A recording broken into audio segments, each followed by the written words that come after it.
अस्सलाम वालेकुम। आज हम वनडिंग जू प्लांट को कटिंग के ज़रिए ग्रो करेंगे और मेरे पास आप देखिए ये कुछ ब्रांचेस हैं इस प्लांट की। ये प्लांट देखने में वैसे बहुत खूबसूरत प्लांट है और आप इसके लीव्स देखिए कितने खूबसूरत हैं और ये प्लांट बहुत ज़्यादा इजी टू ग्रो प्लांट है।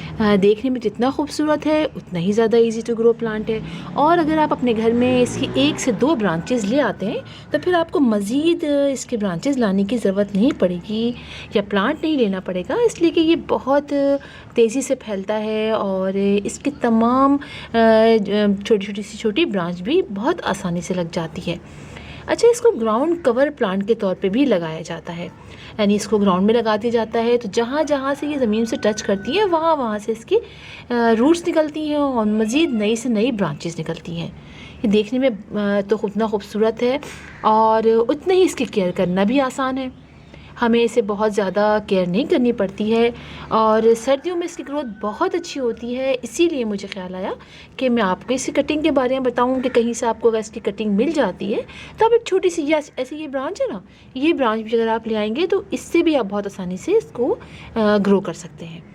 तो गर्मियों में इसको अगर हम सनलाइट में रखते हैं ना, डायरेक्ट सनलाइट में, तो ये सूख जाता है, तो लिहाजा हमें इसको शेडी प्लेस में रखना पड़ता है। गर्मियों में आप इसको थोड़ा पानी का ख्याल कर ले, वरना सर्दियों में इसको अगर 1 से 2 दिन भी आप पानी नहीं डालते इस प्लांट को तो ये बर्दाश्त कर लेता है। तो चलिए हम इसको लगाते हैं और आप ये देखिए कि इसके अंदर मैंने जो सॉइल ली है, अब जो मैंने ये सॉइल ली है ना, तो मैंने ये कोई ख़ास सॉइल नहीं है, आप इसको किसी भी सॉइल में ग्रो कर सकते हैं इस प्लांट को।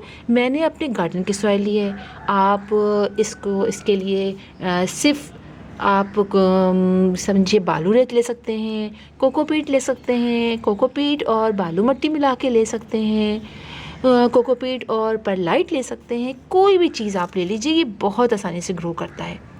और अगर हम इसकी ब्रांच को ऐसे भी रख देते हैं ना तो ये इससे भी बहुत आसानी से निकल आती है, इसकी रूट्स निकलनी शुरू हो जाती हैं।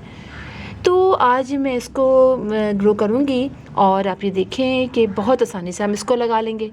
हमने कुछ नहीं करना है और हमने सिर्फ इसकी जो सॉइल ले ली, मैंने अपनी गार्डन की सॉइल ली है, मैंने कोई ख़ास सॉइल ले ली है और बस हम थोड़ा थोड़ा सा होल करेंगे और इसको लगाते चले जाएंगे।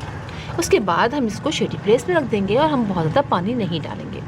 देखिए, कटिंग में बहुत ज़्यादा पानी नहीं डाला जाता है बास कटिंग्स में, ऐसे कि ये बहुत ज़्यादा, आप देखिए इसकी सॉफ्ट वुड है ना, सॉफ्ट सी है, तो इसमें हम बहुत ज़्यादा पानी डालेंगे, तभी थोड़ा सा सूख जाएगा तो पानी डाल देंगे। हम सिर्फ यहाँ से 1.5 से 2 इंच अंदर रखेंगे, इसके अंदर हम रखेंगे और हम जस्ट इसमें मिट्टी डाल के हल्का सा इसको दबा देंगे। और ये देखिए काफ़ी लंबी सी है तो हम इसके 2 कर लेते हैं, ठीक है। हम ऐसे इसको काट लेते हैं और इसकी 2 ब्रांचेस लगा लेते हैं। नीचे का ये लीव निकाल देती हूँ मैं, बहुत आसानी से निकल जाता है। और देखिए सॉइल बहुत अच्छी है गार्डन की मेरे, तो हमने इसको ऐसे इसको लगा दिया, ठीक है। और इसी तरह हमारा ये भी है, तो हम यहाँ से इसको निकाल लेते हैं एक और इसको लगा लेते हैं।